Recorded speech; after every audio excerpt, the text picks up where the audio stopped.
Hello and welcome back to the 80s Cinema Club podcast with me, Harry Peden. That was a really good pause. And my co-host, Alfie. Meerman. Yeah. That. Jesus. We don't get any better at these as the week goes on.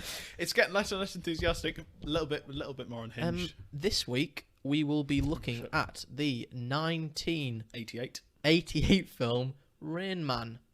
Yes. That's Alfie's going to do this will be the synopsis summary. today. Rain Man's a 1988, as we just said, American road comedy drama film directed by Barry Levinson, which tells the story of an abrasive, selfish young wheeler dealer, Charles Babbitt, played by Tom Cruise, who discovers that his estranged father has died and bequeathed virtually all of his multi-million-dollar estate to his other son, Raymond Dustin Hoffman, an autistic savant of whose existence Charlie wasn't aware of. Motivated by his father's money, Charlie checks Raymond out of the facility, essentially kidnaps him, in which he lives, in order to return him to Los Angeles. The brothers' cross-country trip ends up changing both of their lives. Yeah. It had a budget of $25 million and made between $355 and $413 million, which is, I think, the biggest turnover we've had of any film on this. Yeah, because I think It's it was mad. something like 50 to 60 something million domestic. Yeah. And then it was the highest grossing film of 1988, I'm fairly certain. And it was one of the higher grossing films for a while until I think Forrest Gump overtook it. When that Forrest came out. Gump? Oh no, yeah. Yeah. Yeah, Forrest Gump was very... Damn. I'm going to have to rewrite a question here. Really? Oh. That's great already. Likes and dislikes, Alfie. We shall start. You really need to figure out a better way to enter these sections. Well, if you do, tell me. Okay. I will. Alfie, what did you like about Rain Man? Rain Man overall, I thought it was quite good. I thought Tom Cruise's performance was quite good. He has that very good... I said very good so many times, it's named me there. He's done well in portraying a character who is very, very off-putting at first, really. He's very selfish. Yeah. Very aggressive almost to everyone around him over the fact that his father, who, as I said in the synopsis, he's very strange from, didn't have anything to do with for a very long time, dies and leaves a sum of about $3 million to his brother, who he's never seen, never knew existed.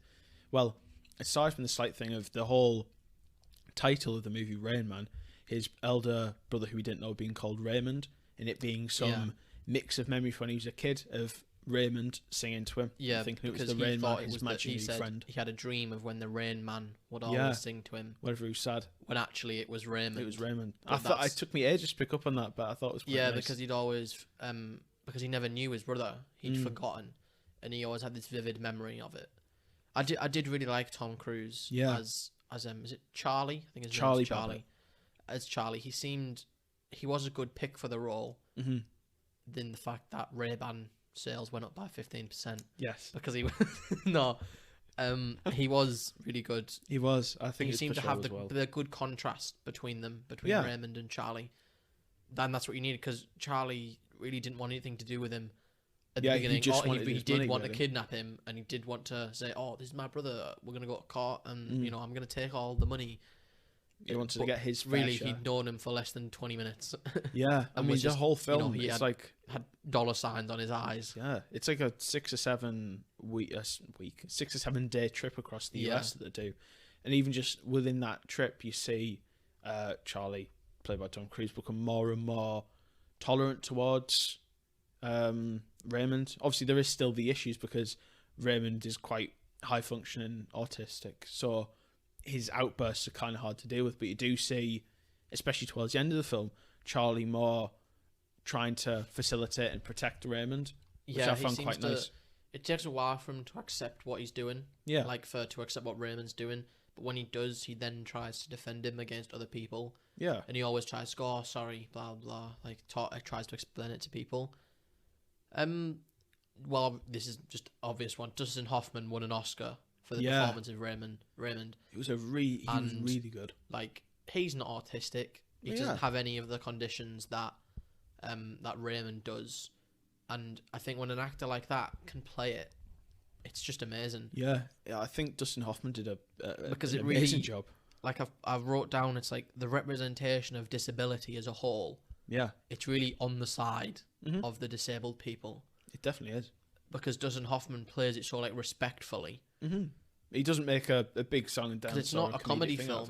Like, there's many films where you'll have a character not exactly like that, but similar, and they'll be the comic relief. Yeah. Where you do laugh at some things Raymond does, but it's usually at the expense of Charlie. Yeah. So it's like Raymond will do something like when he counts the toothpicks, and you'll find it funny because Charlie didn't believe he could do it, or things like that. Or you'll be like, oh, wow, I can't believe he did that. And it's usually because of something Charlie did, not because something Raymond did. It's more the situation that it puts Charlie in that's funny, puts isn't it? them in. It's like when they're on the highway and Raymond just gets out the car and stands on the side of the road. And Charlie's just like, he's having to like car. And he's almost shepherd him away from everyone off the interstate. Then he has to drive along the entire to the slip road where he can get off. That was quite good, actually. I like that.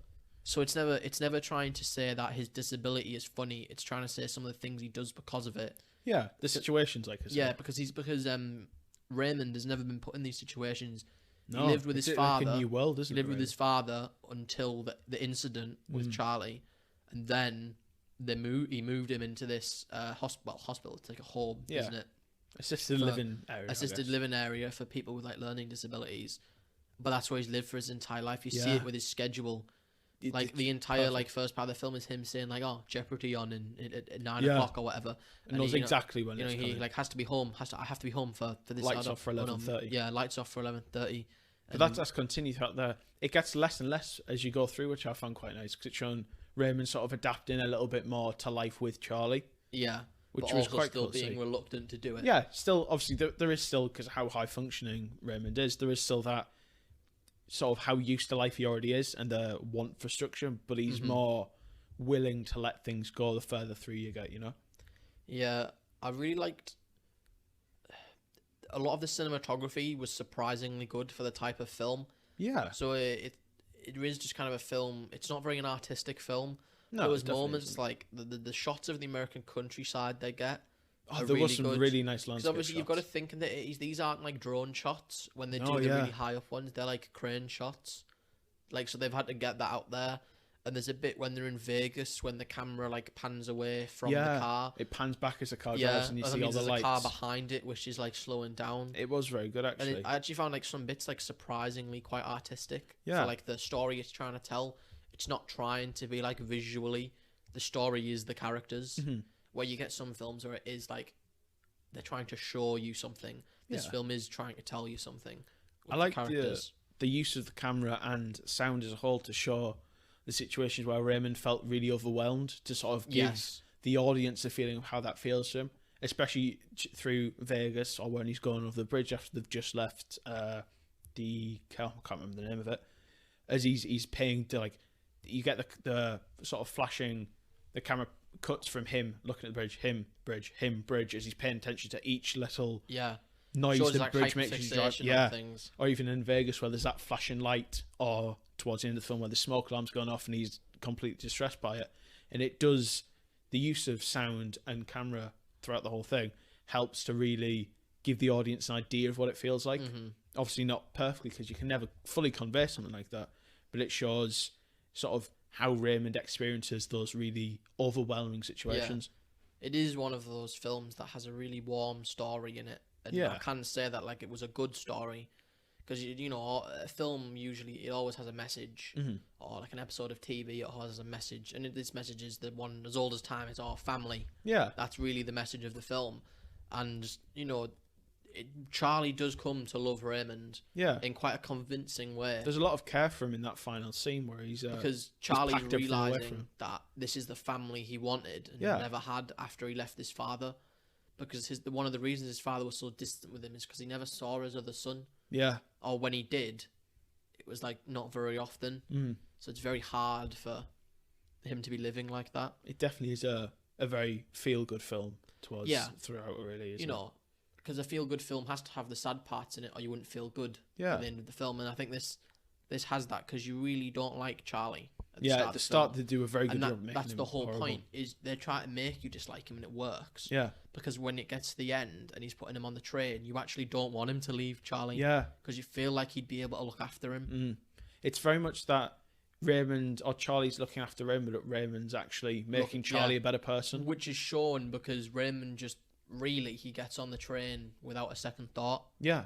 Because he is being taken around the country by whatever, and he doesn't really understand what's going on a lot of the time. He's just kind of rolling with it, which does show that he is it is if more Charlie hadn't met him, he would be the same person. It's more like Charlie needs Raymond than Raymond needs Charlie, really. So, Alfie, what did you dislike about this lovely film? Honestly, I didn't have anything that I disliked. I thought that it was a very good film. Overall, there wasn't anything that really stood out that I was like, I don't really like that. 3 of my dislikes all have Susanna in them. True. Susanna was a very... I didn't dislike, but she was a bit strange. I didn't know why she was there for most of it. I just didn't understand her. Yeah. Because Charlie just was a dick. Yeah. Like, the first part of the film. And I know he'd progressed towards the end. Mm-hmm. But, like, Susanna, why hadn't she already left him? Yeah. They've been together for a year, like I said there. I don't think he was abusive, but, like... No, but he wasn't great, was he? He wasn't nice to her at all. Like, he had to have his way. He had to do this. He had to do this, you know. And so I don't know, one, why she hadn't left him in the first place. Yeah. Why did she go back to him? Yeah. Like, she went to Vegas to go meet them. Yeah. That quick phone call between the two of them was enough to completely remedy the entire tension that built up and was released in that scene earlier. And then the other thing I have about Susanna is I don't totally, like... I'm not totally against this, but when she kisses Raymond in the lift... Yeah. I found it slightly strange. I get what they were trying to do because Raymond hasn't really had that kind of connection with anyone. Yeah. But also, he doesn't fully understand what it is. Yeah, I know what you mean. It kind of feels... it's like, I get what she was trying to do, and it was totally innocent. Mm-hmm. Like, she didn't mean anything by it. But Raymond doesn't understand. So it's like, when it happened, he didn't really know how to react. Like, he doesn't know how to react to many things. Yeah, it shows didn't feel his entirely extreme reaction consensual, did it, really? Yeah, which I don't... It's not a bad thing that happened in the film, but I just found it a bit of an odd strange situation. And the other thing, this is just me with the suspension of disbelief again. Yeah. The story is so improbable. Yeah. He technically kidnapped someone. He does. And it didn't seem to be reported. No, Fern watches them, the guy who's caring for him called Fern watches the two literally walking out the place and is like, no, I'm not going to do anything about this. No matter how, like, much you say you're his legal guardian, you're not. He wasn't. The police would have been called because this guy has been taken away. Exactly. They know he's got a learning difficulty, which means it's hard for him to like say no. Yeah. Because he can just be carted around. And, he is carted around for a lot. Yeah, he is. That's the whole thing. It doesn't seem to be handled very responsibly. No, not really, does it? Because yes, he technically is the legal guardian because it's his brother, and now his father's dead, so he's the next of kin. Yeah, but even then, he's not explicitly. He is still in the care of the home and the people there. It's not Charlie's place technically to take him, even though it works out in the end for the film, doesn't it? Yeah, because he was never. They say something about him not being like a permanent resident. Yeah, true. He was there by will. He was there by will, not by needing to be there. That might be why, actually. Then, that there was still, not much.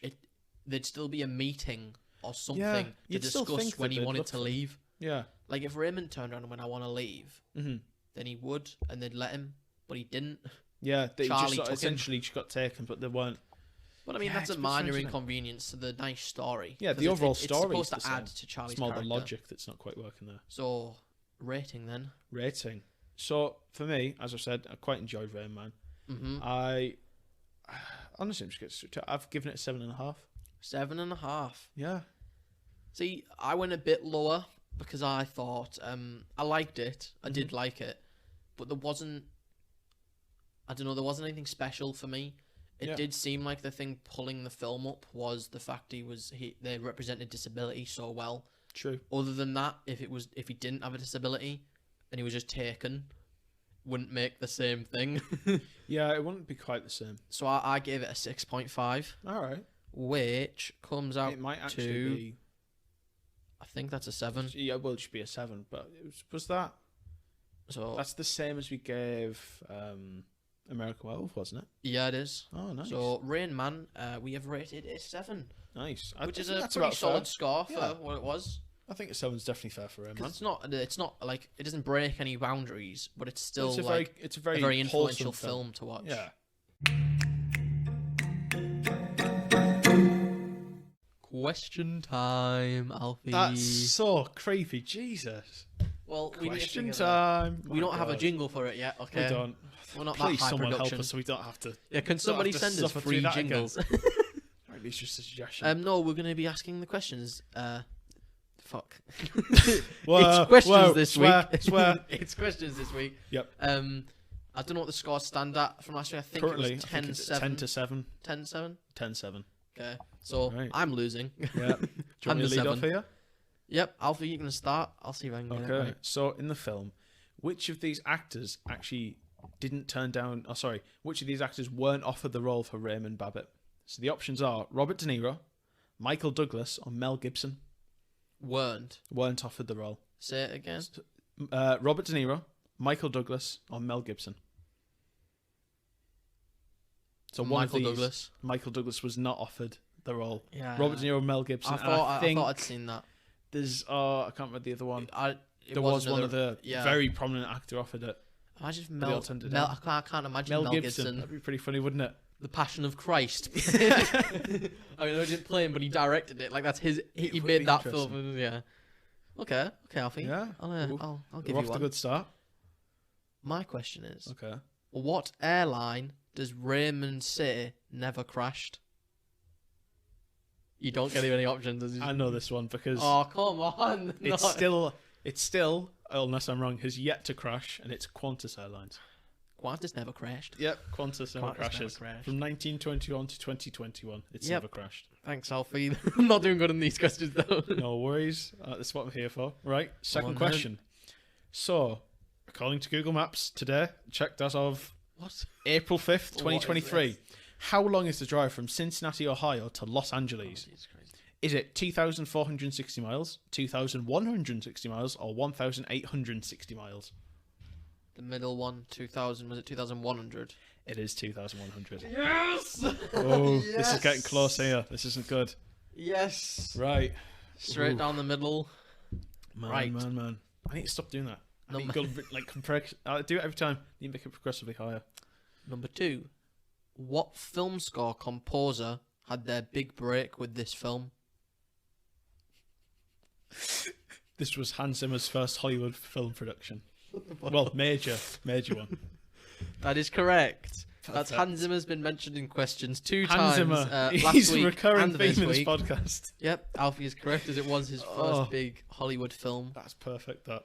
Okay. Great. So, in 2012, one of the Buicks used in the film went up for auction and was bought by a private collector. How much money? I'm going to give you can get like a rough ballpark here. I'll give it within like $10,000. Was it bought for? Oh, great. Thanks. Yeah. You've just got to guess. I want to make this one more interesting. There is options, but I feel like I've messed it up again. The Buick. It is quite a lot, I'll give you that. You know, we can have 2 guesses. I can have 2 guesses? Yeah, so you can guess one if you're really far off. Will you tell me if I'm like higher or lower? Yeah. For the first guess, okay. Yeah. 850,000. Lower. Quite a bit lower than that. Okay, so it's not like in the millions. No, it's not in the millions. 200,000. Oh. You better not tell me it's like 180,000. It's 170,000. Oh. That's so close. Come on. Well, if you want to be really pedantic, it's $170,500. Oh. But that was pretty close. Okay, that's... Let's see, can I get another clean sweep this week? Right. You are. Let's see, let's hope. True or false? It was the highest grossing film of 1988. Again, Please, I'm not entirely certain on this one, but I feel like it might be true. Oh dear. Yeah, just a hint, Yes, it's true. Oh, 3 points again this week.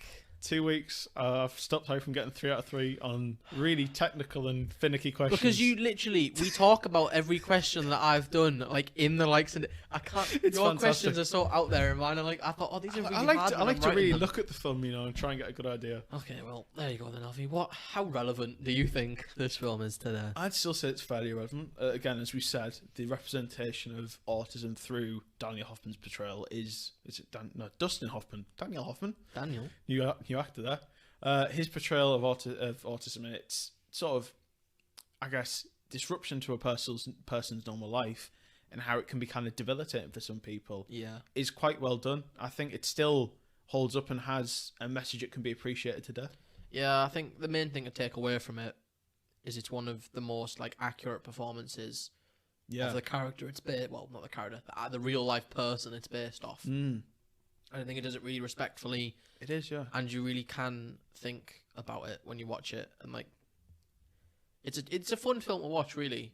Like when you cut down to like the Vegas scenes, they're all like fun things to watch. But it has a heartwarming message. It definitely does. Which makes it like, I mean, Dustin Hoffman winning an Oscar, I think it was totally deserved for that.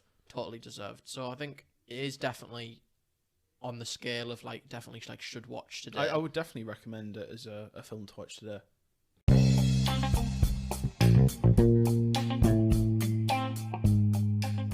Balls. And that was episode 6 of the 80s Cinema Club. Yes, it was, Alfie. This week I think we covered Rain Man. It was a great film. It definitely was, yeah. Very enjoyable. Different from other things we watched. It was a more straightforward film.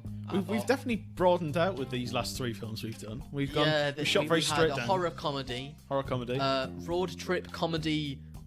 Drama. Like you put a mouthful. It was a very mouthful thing that I got. And we did an LGBTQ romance drama. Yeah. Set in a dry cleaners. So we're definitely branching out from sci-fi. Bringing on to next week, we'll be covering the 1980 film Raise the Titanic. It looks shit. It's going to be shit. I haven't watched it yet. It's got a solid 38% on Rotten Tomatoes, just for a little sneak peek there. So look forward to it. It's going to be fun. Yep, as usual, please go follow us on all the social medias, Alfie. Instagram, Facebook, Twitter, and TikTok. Yes, there you go, at the 80s Cinema Club. Yes. We'd love you to get in touch if you can, if you want to be part of the podcast, if you just want to tell us how bad we were. Yeah, let us know what you thought of the film we just reviewed if you watch it. Give us a whole paragraph, an essay. Tell us how, if I get really close to the microphone, it makes for a really bad listening experience. Please don't talk close to the microphone, Alfie. I'll leave that in, but you know. Yes, please go follow us on the Instagrams. Please message us if you liked it or you disliked it. Section on the podcast. Jesus. This is... We're really scraping the bottom of the barrel here. We've recorded the last 3 episodes altogether, so we've been sat here for a while. Okay, well, we thank you all for listening as usual. Please tune in for the next episode on whatever Raise the Titanic is. I assure you it will be good. Oh, it'll be fantastic.